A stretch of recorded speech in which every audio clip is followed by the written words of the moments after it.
Hey friends, welcome to Candies with Life Over 50. I'm just going to warn you that I'm probably not going to be looking at the camera right because I'm using my tablet today.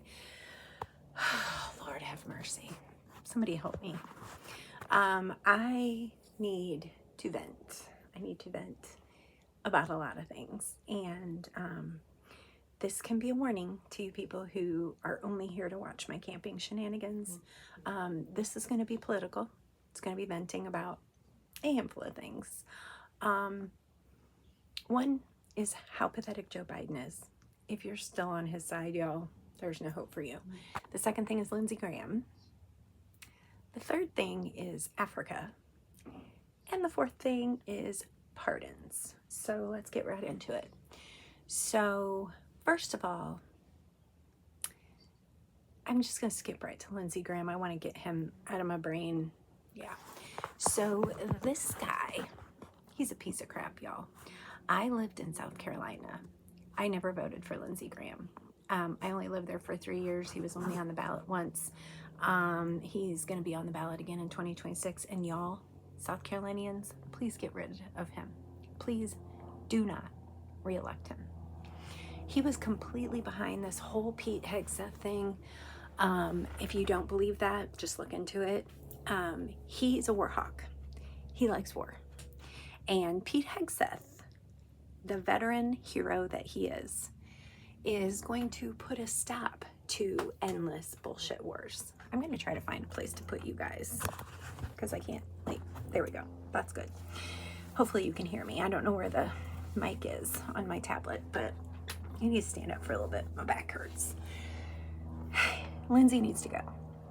He was completely behind the Pete Hegseth nonsense because he was saying, oh, he's got some sketchy past, he has a drinking problem. Y'all, that was all BS. People from the Fox network that worked with him closely for years, sat next to him on the couch, are like, there is no validity to this at all, okay? And because he lied through his teeth like he has been doing for his whole congressional career, he was getting some backlash for it, right? People were like, oh, he's got to go. We got to get rid of Lindsey. And so now he's backtracking and saying, well, I'm not going to use any of that because none of it can be proven. Well, no, it can't be proven. It's not real. None of it can be proven because it's all fake. Fake, fake, fake. And Donald Trump, if you by chance subscribe to my channel, it has to be Pete, man. This, if for no other reason, it has to be Pete. Do not go back on your selection. It's got to be Pete. But yeah, he's now backtracking because he's getting backlash for it. Because people are like, oh, hell no, Lindsey, you're gone. So, Lindsey, I'm fingers, toes crossed that South Carolinians do the right thing and vote you the heck out of office in 2026 because you're a double-crossing, two-faced piece of crap, okay? Lindsey, we're done with that topic. Next, we're going to talk about Africa. Let's talk about Africa, shall we? So yesterday, Joe Biden decided that he's going to give Africa $1 billion, you know, for environmental disasters and whatnot. Do you guys understand that we still have people in North Carolina living in tents because FEMA ran out of money and FEMA can't afford to put them in a real shelter? Do you know how cold it gets in North Carolina? I've been there. I lived there for a little bit. It gets real cold in the mountains. These people are still living in tents because FEMA's out of money, but somehow Joe can find $1 billion in our budget to give to Africa. You guys think this through. Think it through. Joe Biden knows he can no longer launder money through Ukraine because the people have had a belly full of it. I stole that. Who'd that come from? I can't remember who uses that, but I just stole it. So yeah, the people have had a belly full of Ukraine. So no more. We're not giving Ukraine any more money.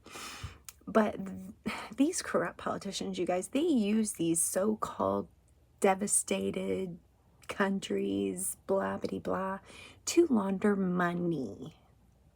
And if you don't believe that, I'm sorry. I'm sorry where you're at emotionally, because it's so true. So now he's going to use Africa so he can take part of $1 billion. He can, blackmail them into saying, well, because I've given you this money, you have to give me this percentage back because I'm the big guy. I'm the big guy. Y'all, I can't. We have United States citizens living in tents because of a natural disaster and because FEMA doesn't have money to take care of them. But somehow we can find $1 billion in our budget to give to Africa. If you're not livid about this, I don't know who you are. I don't know where your heart's at. Maybe it stopped beating. Okay, enough about Africa. Now let's talk about pardons. Yeah, let's do that. So I was yesterday years old when I found out that Joe Biden pardoned his son for his convictions. But look, even though Joe Biden lied about it repeatedly and said, I'm not going to pardon him, I believe in the justice system, blah, blah, blah, blah, even though he said it 100 times, did any of you truly believe he wasn't going to pardon him? I didn't. I knew he was going to pardon him. However, there's a caveat to this pardon. Y'all, it's not just for this crime. It's for all the things since Joe Biden became vice president. So it went back all the years to Hunter Biden's dealings with Burisma. Why do you suppose that is? What is happening right here? Why do you suppose that is? Why do you think he wanted to pardon him for all those years back then? For crimes that he may or may not have committed. Why do you need to pardon people for things that he may or may not have done?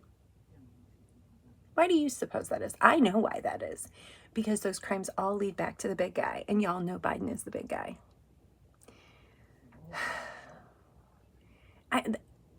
I hope our Congress steps in and says, no bueno to this. You can pardon him for crimes he's been convicted of, but you can't pardon him for things that we're investigating. Like, you can't do that.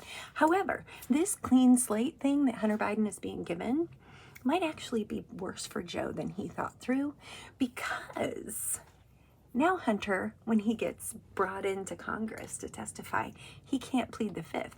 Because when you plead the fifth, y'all, you're pleading the fifth because you might have to say something that'll incriminate yourself. And he can no longer be incriminated for anything. So he has to spill his guts. Y'all, this might bite Biden right in the behind. And I hope it does. But it's not the only pardon we need to think about. Now he's thinking of preemptively pardoning people like Dr. Fauci,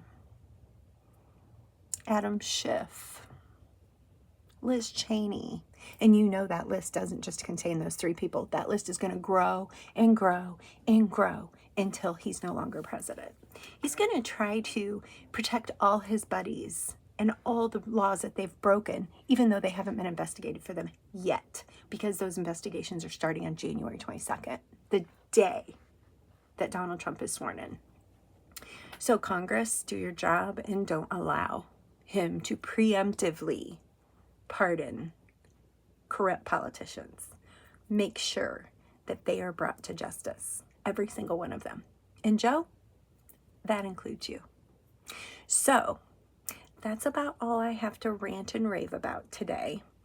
I want every corrupt Democrat and Republican politician who has been banking money on the backs of taxpayers to be brought to justice. Did you hear me say?